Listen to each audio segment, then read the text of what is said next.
Sejam todos bem-vindos a mais uma palestra da Semana do Linux, o primeiro congresso online gratuito de GNU, Linux e tecnologias livres.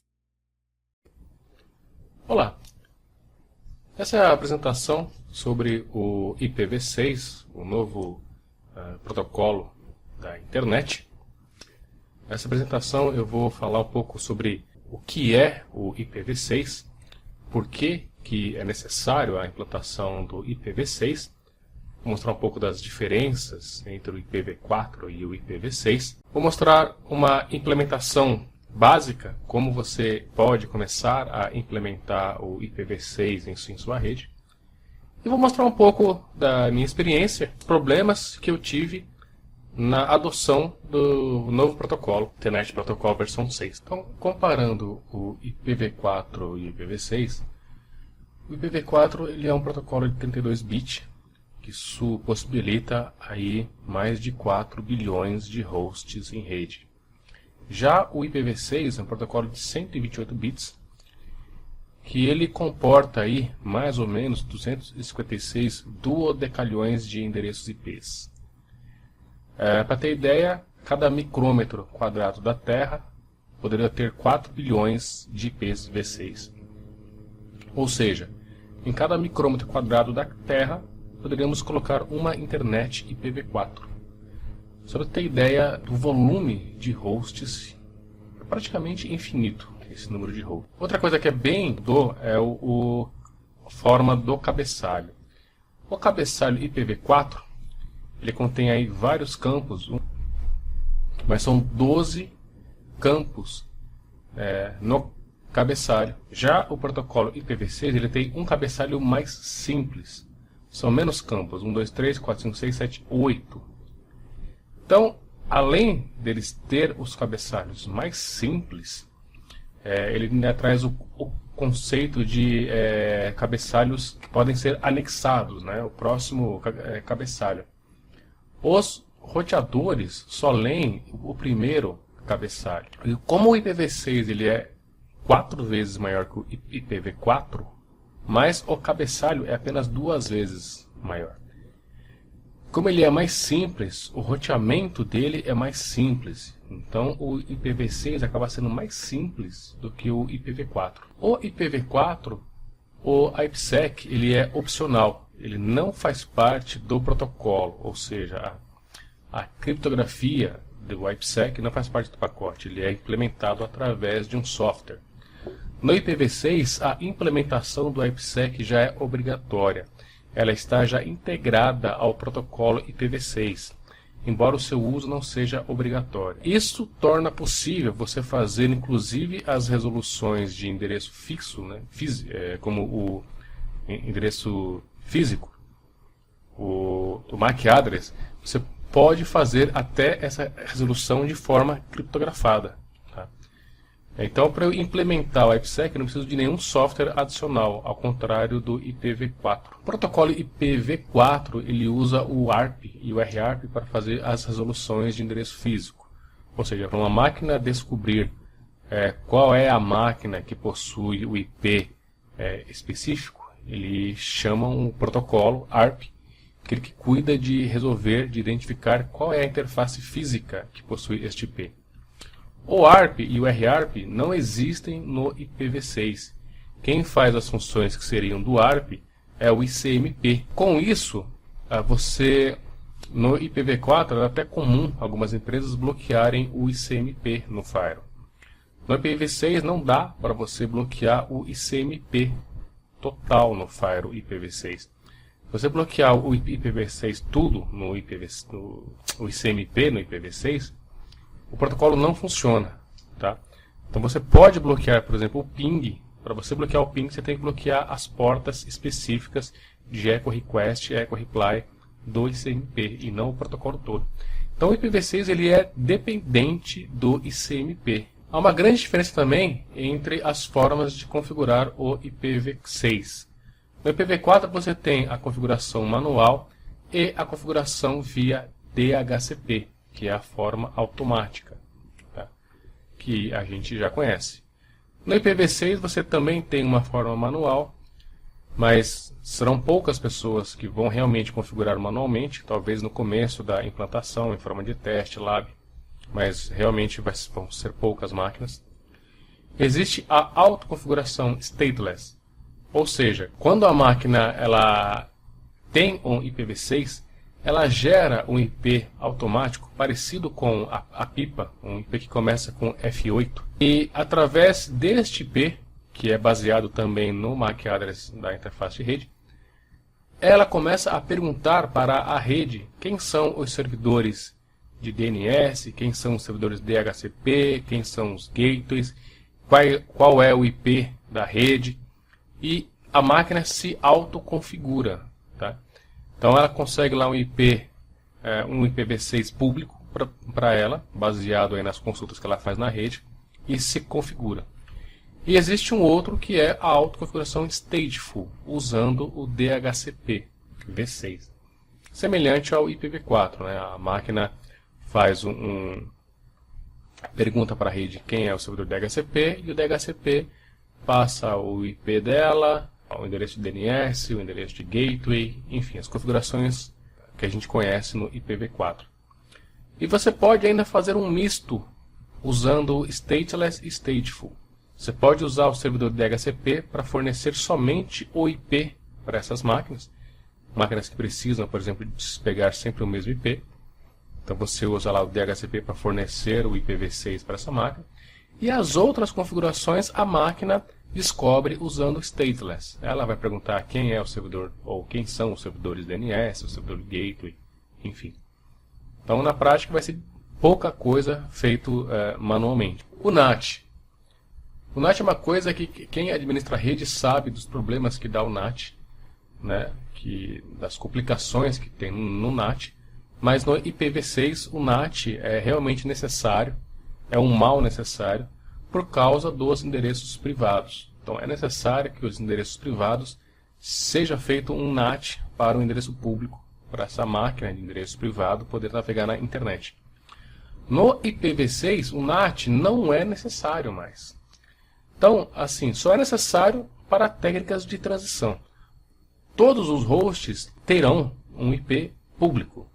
Algumas pessoas até acham que isso é uma falha de segurança, porque fala, pô, eu vou ficar com a máquina lá, a máquina da minha rede com a cara na internet. Na verdade não, ela não vai ficar com a cara na internet. Antes dela sair para a internet, vai ter a mesma segurança que tem na rede IPv4. Vai ter o seu roteador, vai ter o seu firewall, vai ter regras de proxy, tudo aquilo ali. A única diferença é que não tem mais NAT. Se eu, da minha casa, precisar acessar a minha máquina da empresa, eu simplesmente digito o IPv6 dela e acesso, não preciso fazer NAT. Desde que no firewall IPv6 haja regra liberando esse acesso. A única coisa é que não existe mais a necessidade do NAT. Tá? Então, do ponto de vista de quem administra a rede, vai facilitar muito a não existência ou a não necessidade do NAT. No IPv4, quando você acessa uma máquina na internet, por exemplo, você não sabe por quais tipos de rede o seu acesso está passando. Né? Pode estar passando por uma rede Ethernet, um outro segmento para um ATM, um outro segmento no frame relay. E cada um desses segmentos tem um tamanho de pacote específico que pode trafegar a rede. 1500 bytes, 600 bytes. E em cada trecho, os roteadores fragmentam esses dados e a outra ponta junta de novo esses dados. Esse processo de fragmentar e desfragmentar os pacotes, ele é oneroso para o roteador. Já no IPv6, a fragmentação é apenas na origem. Existem algoritmos que conseguem descobrir em todo o trajeto, da origem até o destino, qual é o menor tamanho, o menor MTU de todo esse trajeto e já faz a fragmentação somente na origem.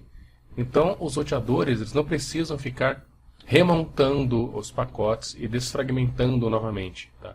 Então, isso agiliza bastante o roteamento. O IPv4, existe lá as conexões, né, o tipo de conexão unicast, onde é 1 para 1. A multicast, onde uma máquina conversa com várias máquinas, como num streaming, por exemplo. E o broadcast, onde uma máquina conversa com todas as máquinas, por exemplo, para descobrir quem é o servidor DHCP. Já no IPv6, ele não faz broadcast. O mais próximo que se chega do broadcast é o Ncast. O Ncast é uma novidade no IPv6. Na verdade, é quando uma máquina quer conversar com uma de várias. Então ele tem algoritmos que ele descobre quem é a máquina de um conjunto de máquinas. Tá? Então não existe o broadcast numa rede IPv6. No IPv4 eu tenho os endereços reservados. Então uma rede /24, por exemplo 255.255.255.0, o primeiro endereço dessa rede, que é o endereço final 0, é o endereço chamado endereço de rede, e ele não pode ser usado na sua rede. Assim como o último endereço, o endereço terminado em 255, que é o endereço de broadcast. Ou seja, todas as máquinas respondem a este endereço de IP. Já no IPv6 não existe endereços reservados de broadcast e rede. Todos os endereços da subrede podem ser usados. A rede IPv4, a rede mínima é 1/30. Ou seja, a máscara 255, 255, 255, 252. Ela possibilita 2 hosts na rede, mais o endereço de broadcast e o endereço de rede. Numa rede IPv6, a rede mínima recomendada é 1/64, ou seja, 16 quintilhões de hosts. Então, vai ser o trivial, uma rede, uma VLAN na sua empresa, ter 1/64, ou seja, 16 quintilhões de hosts. Estes 16 quintilhões de hosts, o tamanho desta VLAN, disso depende a autoconfiguração stateless. Ela depende de ser 1/64. Não se fala mais em qual o seu IP, na verdade. Fala-se qual a sua rede. Porque os usuários domésticos, por exemplo, vão receber não um endereço IP, mas um intervalo de 16 quintilhões de hosts para você usar em casa, por exemplo. Tá? Isso é o mínimo. Os órgãos que cuidam da internet recomendam que um usuário doméstico receba 1/56. 1/56, para o usuário final, o usuário vai poder ter até 256 redes, cada uma com 16 quintilhões de hosts. Alguém pode falar, nossa, isso aí é um exagero, assim como aconteceu no começo do IPv4, onde as redes tinham 1/8. Né? Cada empresa tinha lá 16 milhões de endereços para uso próprio. Pode até ser, mas o IPv6 ele foi pensado para durar assim décadas, ou séculos até. Então, ele está bem dimensionado aos nossos olhos. E somente 3% da rede IPv6 foi disponibilizada para uso geral. Mas com 256 duodecalhões de endereços IPs, não vai faltar endereço IPv6 tão cedo. Tá? As empresas vão receber 1/48. Com 1/48, por exemplo, uma empresa pode ter 66 mil redes, cada uma com 16 quintilhões de endereços IPs. O IPv6 ele é formado por 8 blocos de endereços hexadecimais. Então são 8 números hexadecimais separados por 2 pontos. Cada bloco varia de 0000 até FFFF. Então, por exemplo, 2001, 0DB8, 0000, olha esse número grandão aí. Imagine você, o seu usuário ligando para você, dizendo que está com um problema, e você pergunta, qual que é o seu IPv6? Ele vai falar tudo certo. Se o usuário falar o IPv4 já é difícil, imagine ele falar um IPv6. Então, existem algumas abreviações que você pode fazer. Por exemplo, a primeira é cada zero à esquerda ele pode ser omitido. Então, esse endereço aqui de cima pode ficar assim. 2001, DB8, 0, 25E2, você vê que já pode emitir um pouco, já fica um pouco menor. E uma sequência de zeros pode ser abreviada por 2 pontos, 2 pontos. Mas apenas uma única vez. Então, por exemplo, esse número ele pode ser escrito como 2001 DB8 0 25E2 2.2. Então nesse 2.2 você já entende que tem 8 números 0. Ou você pode também ver aqui, né? Você poderia ter simplificado aqui, mas como aqui tem mais zeros, você usa assim. Você não pode usar 2, simplificar duas vezes, porque senão você não vai saber quanta sequência de 0 vai ter aqui, né?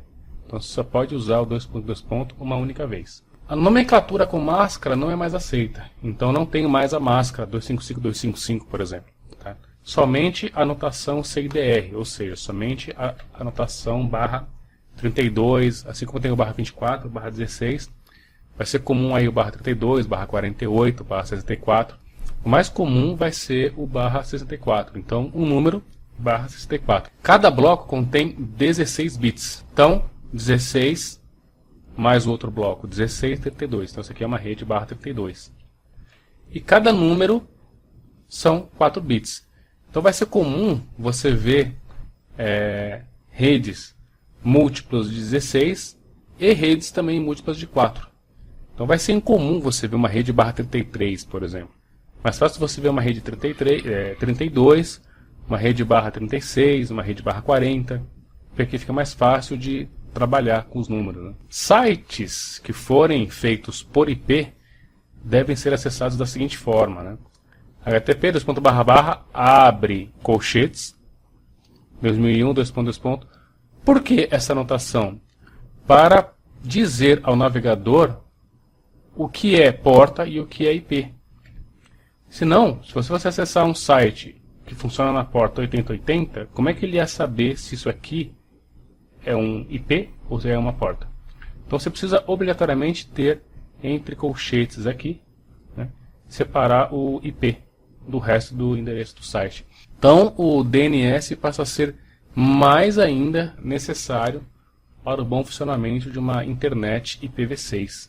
E ainda sobre os endereços unicast, apenas 13% dos endereços foram disponibilizados pelo IANA, o range 2000 2.2.3, ou seja, endereços que começam com 2000 até 3FFF. Cada RIR recebeu uma rede barra 12, ou seja, o LACNIC recebeu uma rede barra 12, cada um dos órgãos que cuidam da Europa, da Ásia, da África, cada um deles recebeu um range barra 12. Né? A rede do LACNIC, a qual o Brasil está integrado, recebeu o 2800/12. Cada provedor deverá receber uma rede barra 32. Ou seja, cada empresa que fornece link de internet deve receber, para disponibilizar para seus clientes, uma rede barra 32. O NIC-BR recomenda que cada empresa receba uma rede barra 48. Quem não está acostumado ainda com IPv6 não sabe muito bem quanto que simboliza cada um desses barras 48. Por exemplo, na empresa eu tenho lá um barra 48, na verdade eu tenho duas redes barra 48. Cada rede barra 48 me possibilita a criação de 66 mil redes, cada rede com 16 quintilhões de endereços. E cada pessoa deve receber uma rede barra 56 ou barra 64. Foi aquilo que eu falei no começo da nossa apresentação. A menor rede recomendada é um barra 64 devido à autoconfiguração stateless. Como eu falei, a autoconfiguração stateless depende de uma rede barra 64. Cada rede 64 suporta 16 quintilhões de IPs. Uma rede barra 56 pode ser dividida em 256 redes barra 64. Então, na maioria das empresas, uma rede barra 56 deve ser suficiente, tá? Embora a UNIC recomenda um barra 48. Bom, vamos agora partir para algo mais prático. Vamos começar a configurar um IPv6 público. A melhor forma de ter um IPv6 seria se as operadoras já fornecessem o IPv6 e o IPv4 para os seus clientes. Aí você trabalharia com uma pilha dupla, ou seja, você teria tanto IPv4 quanto IPv6 na sua rede. Mas infelizmente isso quase não acontece ainda, pelo menos aqui no Brasil. Outra forma seria através de tunelamento, como se fosse uma VPN, né? Você fazer lá um túnel através de uma rede IPv4, onde dentro dela trafega IPv6. E existe o encapsulamento, e existem algumas técnicas aí para você conseguir encapsular dentro de uma rede pública IPv4 um IPv6. Tá? A empresa que eu trabalho, ela tem já uma rede IPv6, um endereço não através de um túnel, mas a equipe que cuida de rede ainda não tem equipamento para criar uma VLAN IPv6. Então eles estão segurando. Então, para que eu pudesse continuar os testes, né, eu resolvi fazer esse túnel pela Hurricane e funcionou bem, não tive um delay muito grande, aceitável, está funcionando legal.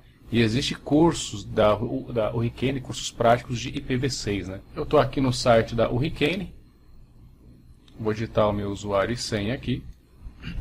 Nesta telinha, eu tenho aqui aqui, abriu a tela, eu já tenho um túnel criado aqui. Então você pode vir aqui e clicar em regular, create regular túnel. A única, assim, digamos, limitação, não é uma limitação, mas é uma característica da Hurricane, que você precisa ter um IP fixo, né? Não IP dinâmico, um IP público fixo. Então é usado mais para a empresa mesmo. Tá? Então quando eu clico no Create Regular Tunnel, ele me abre aqui e já trouxe o meu IP, que eu estou usando nesse momento.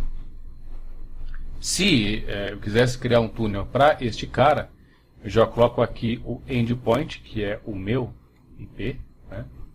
Coloco ele aqui. E eu escolho qual é a outra ponta do meu túnel. O problema é que ele não tem na América do Sul. Então eu poderia escolher, teoricamente, quanto mais perto fisicamente, melhor vai ser o túnel. Então eu poderia escolher aqui, por exemplo, Nova York, por exemplo. E eu dou um Create Tunnel. Quando eu dou um Create Tunnel, né, ele fala aqui do potencial endpoint de túnel, ele já vai vir aqui, vai criar a configuração do túnel.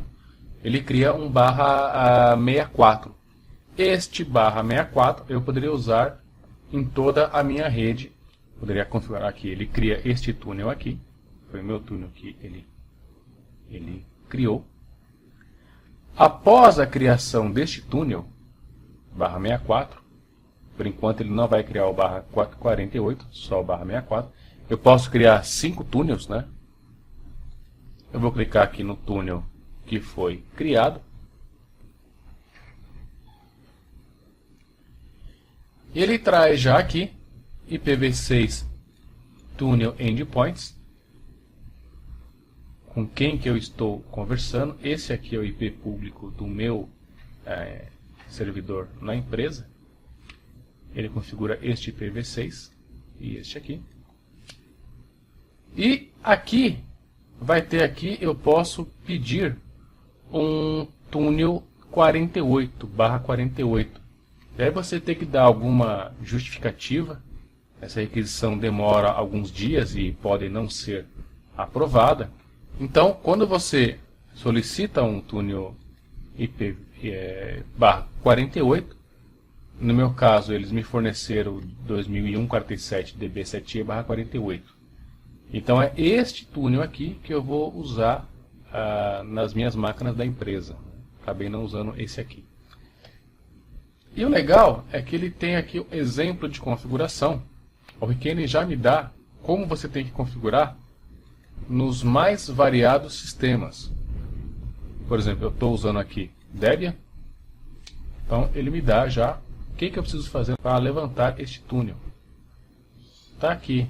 IP V4 túnel, endereço, máscara, endpoint, local, enfim.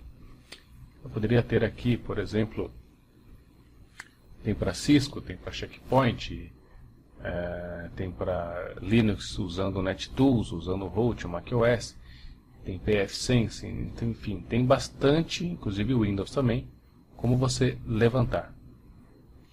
Deixa eu mostrar o meu servidor, como que ele está lá.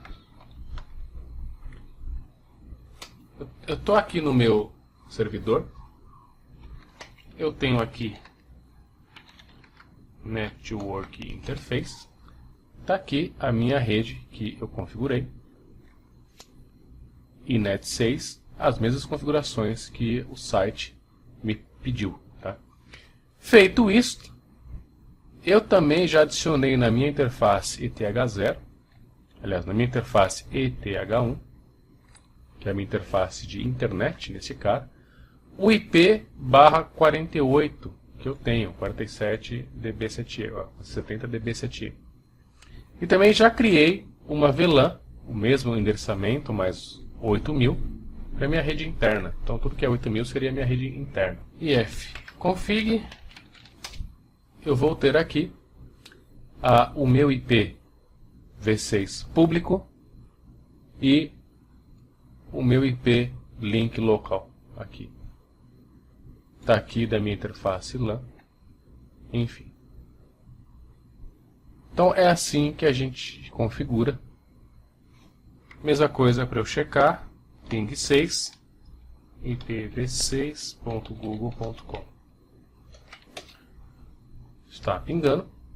Está lá.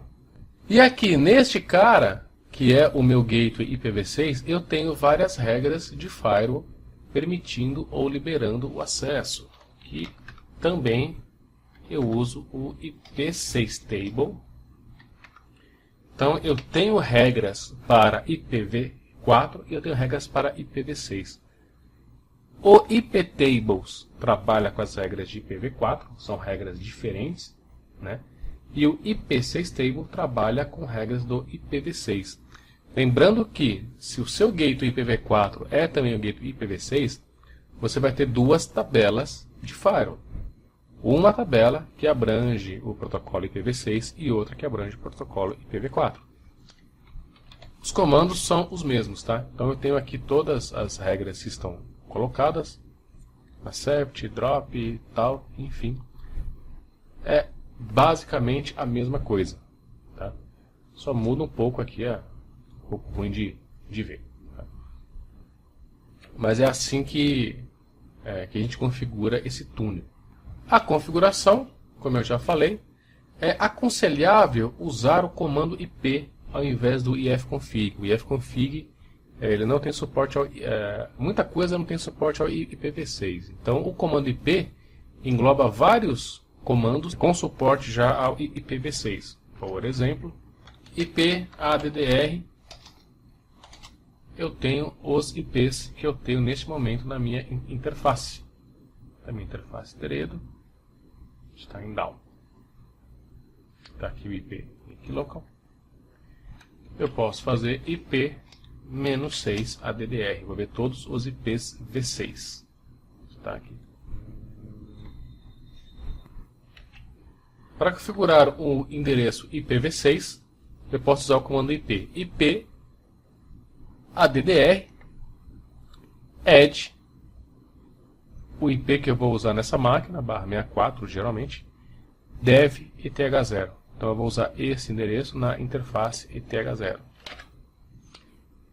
E para criar o roteamento, IP-6 route add 2.2.0 ou serve também default via. Por quem que eu vou sair? Quem é o gateway desta rede? Esse é o endereço do meu gateway. Dev a interface que eu vou subir este roteamento. Para fixar o IP no boot, eu posso configurar a interface via interfaces, né?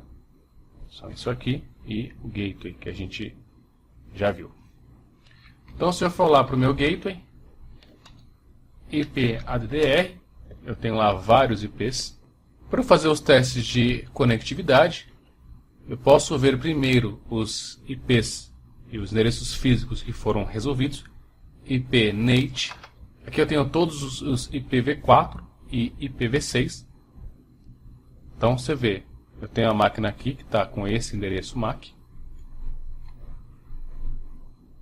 Esse endereço MAC está em uso. Eu tenho máquina com este IP. Tenho máquina com este IP. Reparem que o ARP-NA ele não mostra os IPv6, só mostra IPv4.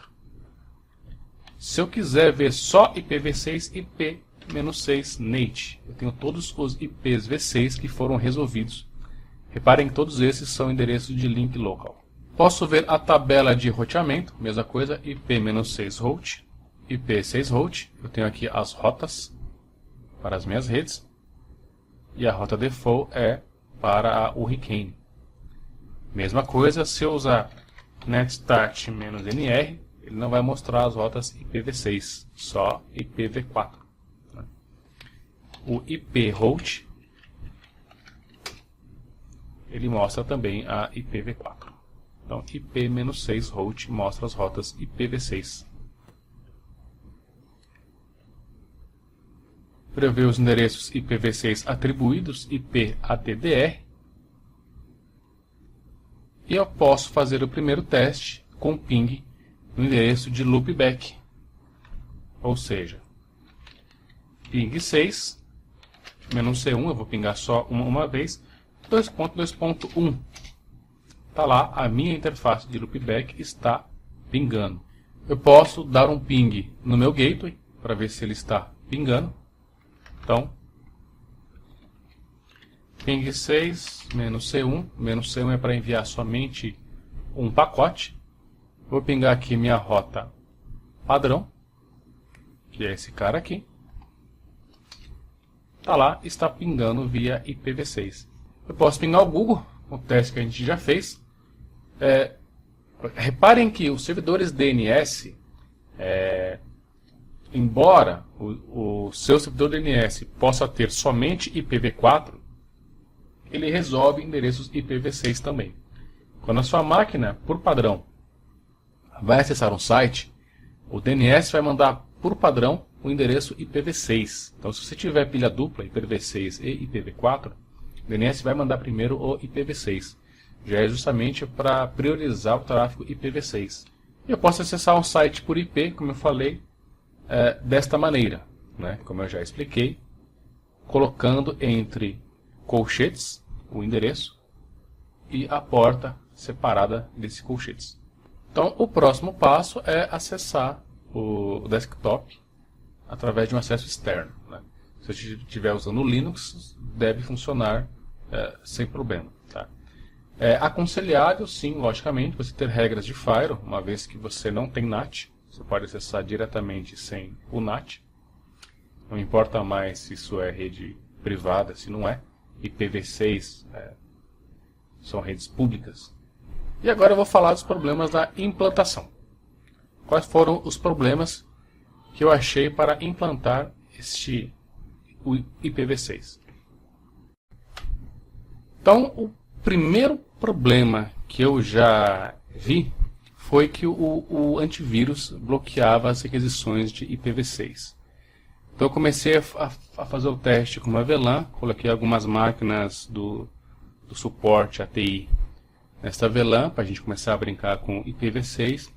E nas máquinas Linux, o IPv6 funcionava bonitinho, nas máquinas Windows não. Então testei o Windows XP, 7, 8, não funcionava, e descobrimos que era por causa do antivírus.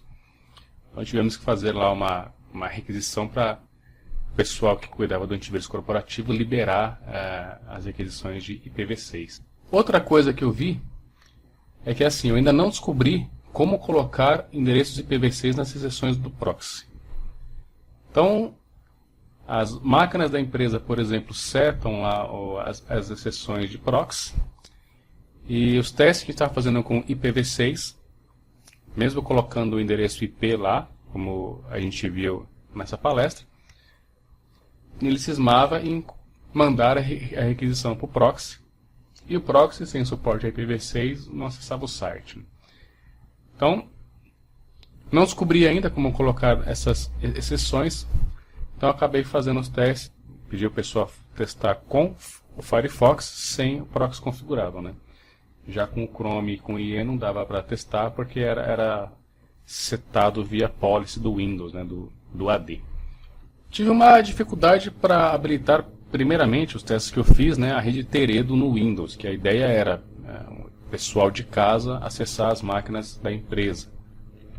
Eu segui esse passo aqui, né, para o pessoal. Lá no Windows XP e o Windows 7, não lembro se eu testei no Windows 8, mas no 7 também, tive que rodar este comando aqui, netsh interface Teredo set state, enfim, para poder colocar uma máquina Windows com IPv6 usando a rede Teredo.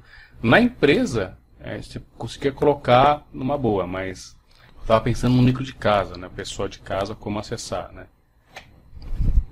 Aí eu descobri que a rede Teredo no Windows não funciona usando nomes, somente IP. Então, mesmo após isso, as máquinas na casa do pessoal não conseguia acessar. Então, em casa lá, eu fiz uma máquina virtual Windows e realmente eu descobri que na Windows não funciona por nome, só por IP, né? É uma limitação, como eu falei, não sei se do Windows ou da própria rede Teredo, que a ideia é parar de usar essa rede Teredo.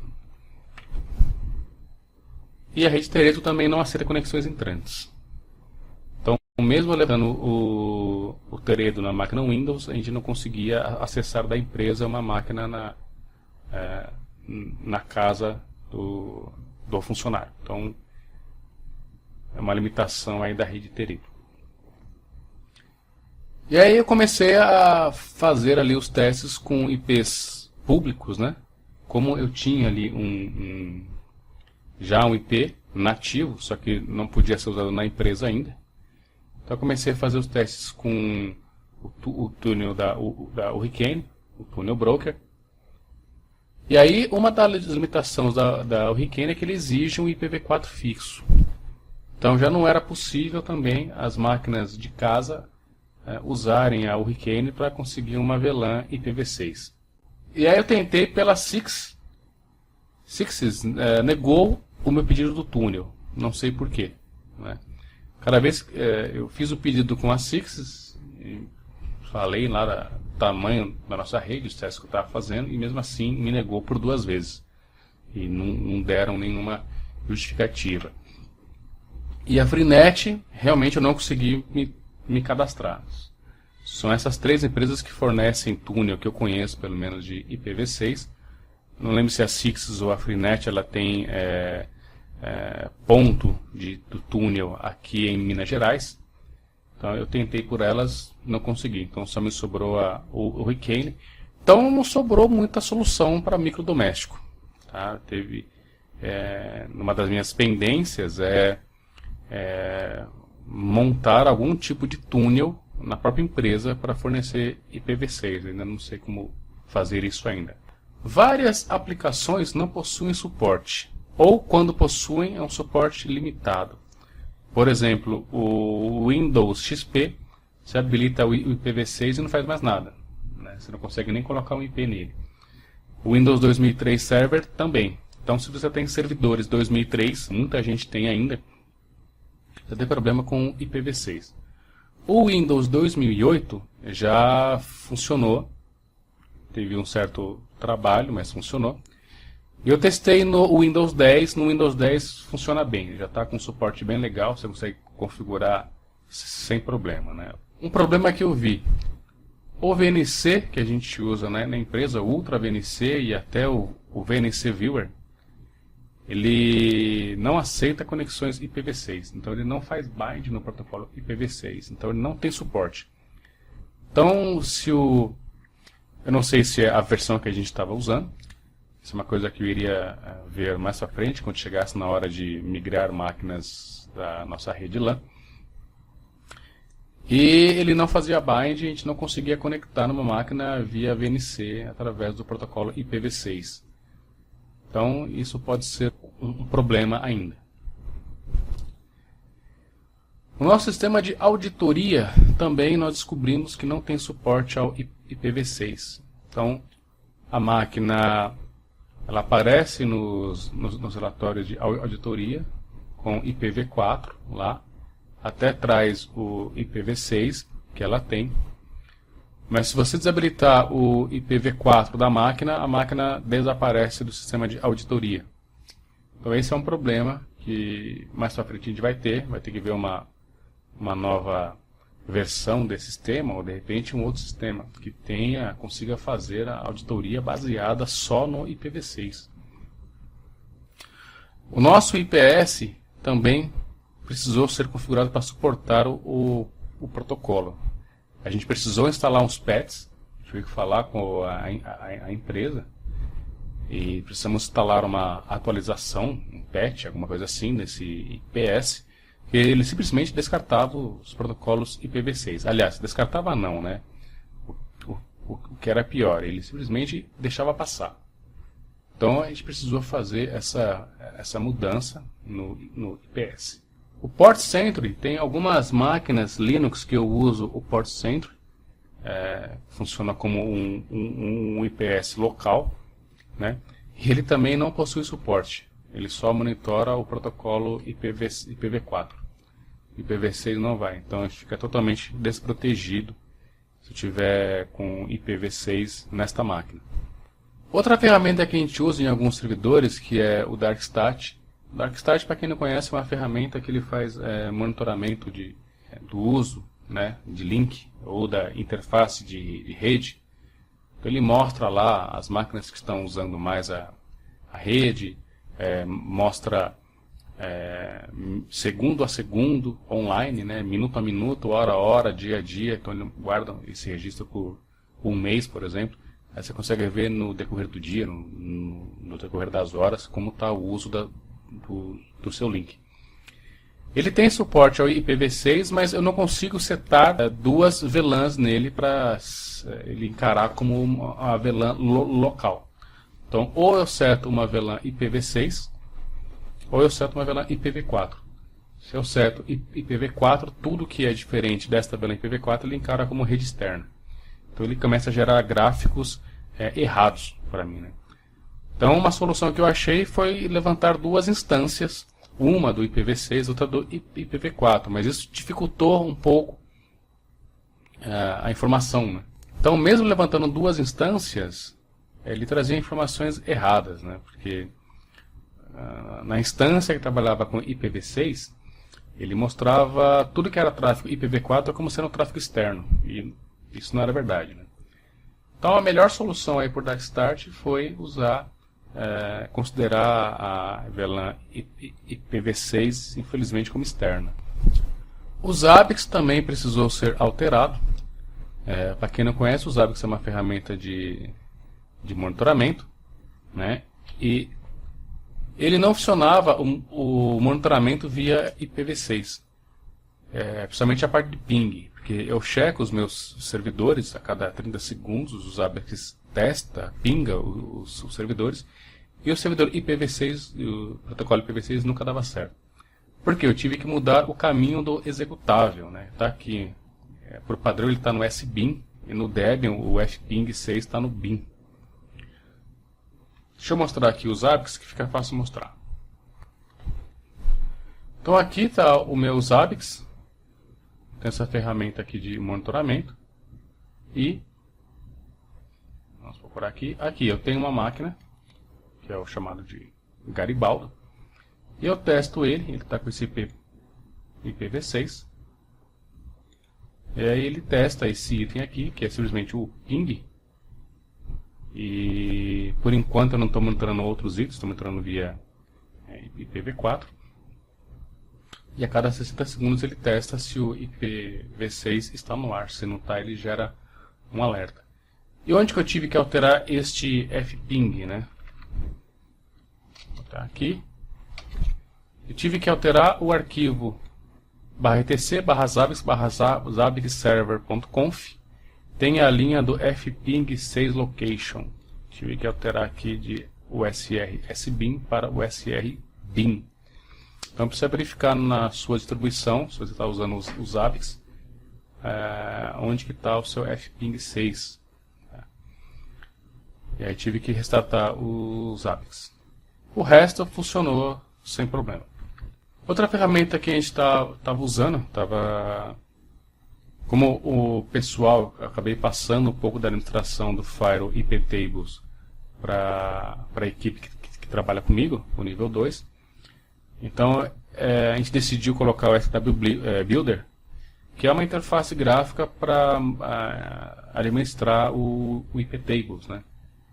E aí tinha um problema de colocar o FW Builder para administrar a máquina que fazia o túnel IPv6, e ele apagava essas configurações do túnel, então eu acabava perdendo o túnel. Também não achei uma solução para isso, né?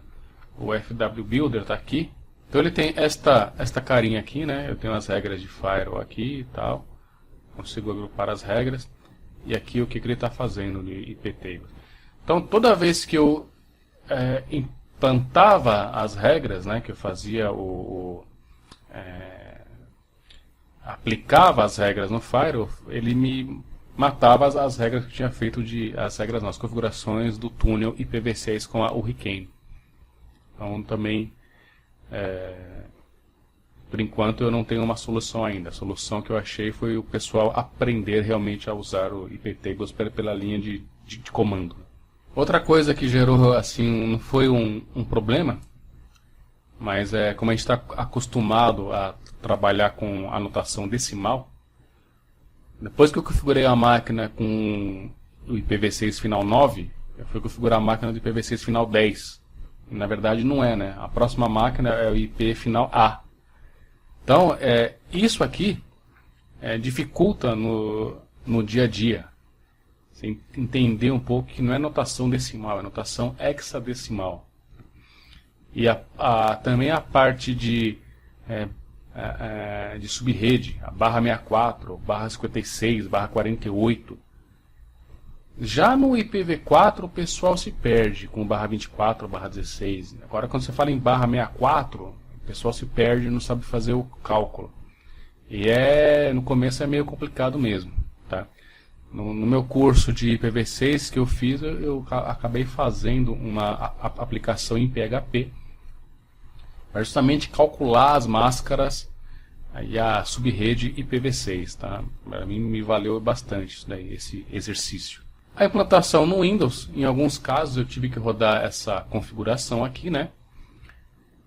NetSH Interface Privacy Disable, depois NetSH Interface IPv6, Add Others, a interface, o endereço, Store Persist.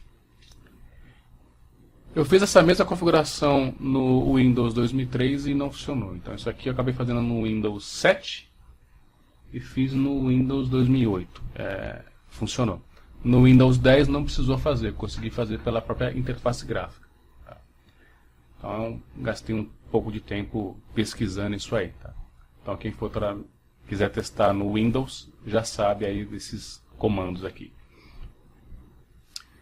O Shell in a Box é um shell via web que eu uso na minha máquina. Às vezes eu estou na empresa lá e preciso acessar minha máquina para acessar alguma coisa, eu acesso um shell dentro de um servidor web, né, na minha máquina. E também não tem suporte ao IPv6, então ele nem faz bind, entre outras aplicações. Então essa é uma das aplicações que não tem suporte ao IPv6. Alguns sites fazem checagem reversa de DNS. Então não era só subir o IPv6 no site e tá tudo bem. Não, tem aplicações que faziam checagem de reverso, então ela recebia uma conexão via IPv6 e checava o reverso via IPv4, porque ele não tinha o reverso configurado. Então para cada site que você configurar o IPv6, você tem que configurar também o reverso dele. Tá? Isso pode ser meio que problemático. Outra coisa é que você pega um site mais complexo, que faz chamada a vários endereços, pode ser que ele tenha comportamentos estranhos. Se o seu sistema operacional tem suporte ao IPv6, o seu site tem suporte ao IPv6, só que você coloca IPv6 em um site, o site principal, mas os outros sites onde estão os CSS que estão as imagens, que estão as mídias, não tem ainda. Então ele gera uns resultados meio estranhos. Então comece pelos sites menos críticos, tá? Mais simples. Máquinas só com IPv6 terão muitos problemas. Então eu acredito que não vai tão cedo ter máquinas só com IPv6. Vai demorar um pouco para isso. Mas eu tentei levantar uma máquina só com IPv6 e realmente não funcionou um monte de coisa. Tem que fazer túnel para um monte de coisa, dar uma mão de obra danada. Então, máquinas só com IPv6 não vão funcionar por enquanto. O Carp é o microcarp, né, que eu uso em algumas máquinas para fazer cluster, e ele também não funciona com IPv6, que a forma que ele trabalha não funciona. Então, por exemplo, eu tenho 2 servidores em cluster. Para eu checar que um deles caiu, se ele tiver só IPv6, eu não tenho como checar.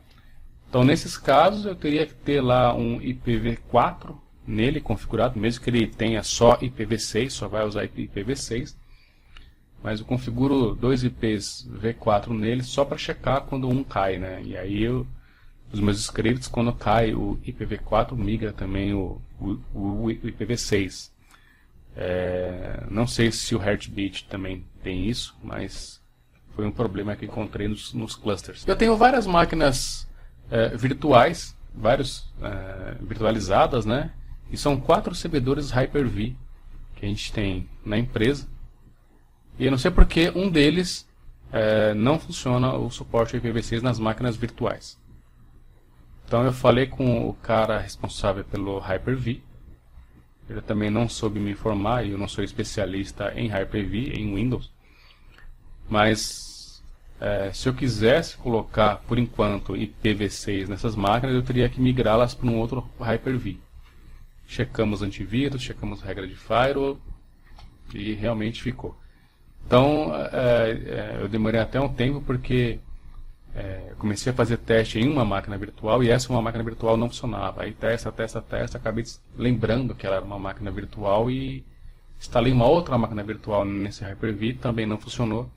Aí nós chegamos à conclusão que era a máquina, o Hyper-V que não estava com suporte. Tá? Conclusão. Embora eu ainda não tenha levantado o e-mail, por exemplo, nem trabalhado com o DHCP, ainda, DHCP V6, já vi algumas coisas que a gente precisa prestar atenção.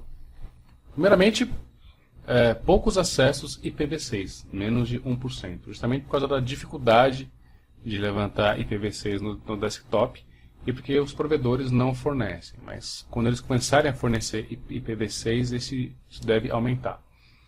Mesmo colocando já todos os meus sites externos com suporte ao IPv6, eu vi menos de 1% de acesso a isso. Ferramentas legadas sem suporte ao IPv6. Ainda mais ou menos 45% a 50% das máquinas na empresa são XP. Eu tenho alguns servidores também não tem suporte ainda, né? São servidores antigos. Então isso vai ser um problema, que ou vai ser um legado que eu vou ter que tratar, ou vou ter que migrar essa solução. E ferramentas que dizem que tem suporte, mas tem suporte limitado. Por exemplo, você tem lá uma ferramenta que você habilita o IPv6 nela, mas você não pode fazer nenhuma outra configuração, como no caso o Windows 2003. Ou então, quando você tem lá uma ferramenta de relatório, por exemplo, relatório de acesso à internet, só que esse relatório não trata os endereços IPv6. Então, como que o seu relatório vai tratar isso aí? Dificuldade para fornecer IPv6 aos seus clientes domésticos. Esse problema vai acabar quando a provedora de internet começar a fornecer IPv6 aos seus clientes. Então, não é uma preocupação que eu voltei aqui. Talvez, eu acho que é mais óbvio, os clientes na Ásia deverão já ter desktops com IPv6 já. Grandes mudanças em aplicações e sites. Como eu falei, não basta só colocar o IPv6 no sistema operacional e o site funcionar. Tá? Pode ter lá alguma aplicação de segurança no seu site e ele não trata o IPv6, ou por exemplo, seu sistema de log não está pronto para receber campos no tamanho do IPv6, ou então o site principal tem suporte ao IPv6, mas uma parte do site está no servidor legado que não tem acesso, não tem suporte ao IPv6. Como eu falei, sistema de relatório web, de acesso à internet, relatório do proxy, por exemplo, de repente o seu sistema que gera esses relatórios não consegue entender os campos IPv6, ou ele até entende o campo IPv6, mas como ele é muito maior, ele vai acabar cortando o campo, vai acabar concatenando. Então, isso é uma coisa, acho que é o principal problema que você vai ter com a implantação de IPv6. Eu sugiro que você comece realmente pelo menos crítico. Comece colocando o seu desktop numa VLAN apartada, comece com aplicações, sites menos críticos, comece fornecendo o acesso ao IPv6 para os seus clientes externos, né? Colocando seus sites externos com IPv6 e os sites menos críticos. Nas próximas compras de equipamento e sistemas, já exija que ele tenha suporte ao IPv6. Quando você compra um equipamento de rede, esse equipamento vai ficar com você 5, 6 anos. Pode ser que daqui a 5, 6 anos o uso do IPv6 já esteja mais difundido do que hoje. E aí você vai ter problema para trocar. Então exija suporte ao IPv6. Bom, devido ao tempo, né, isso aqui foi só um básico aí sobre o IPv6 e os problemas que eu estou enfrentando na implementação do novo protocolo de internet.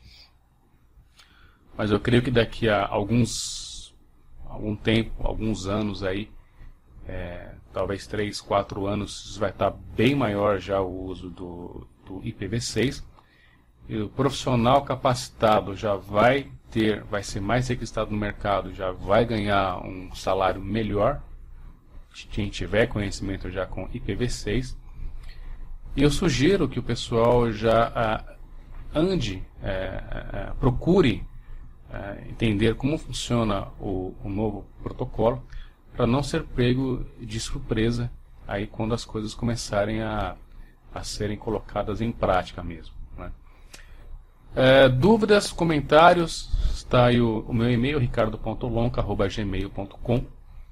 O meu site é ricardolonca.blogspot.com.br, é o blog onde eu escrevo sobre Linux, sobre rede, sobre software livre, sobre IPv6. Então aí a gente pode tirar dúvida e adquirir mais conhecimento aí, tanto da minha parte quanto o que eu puder ajudar com vocês aí.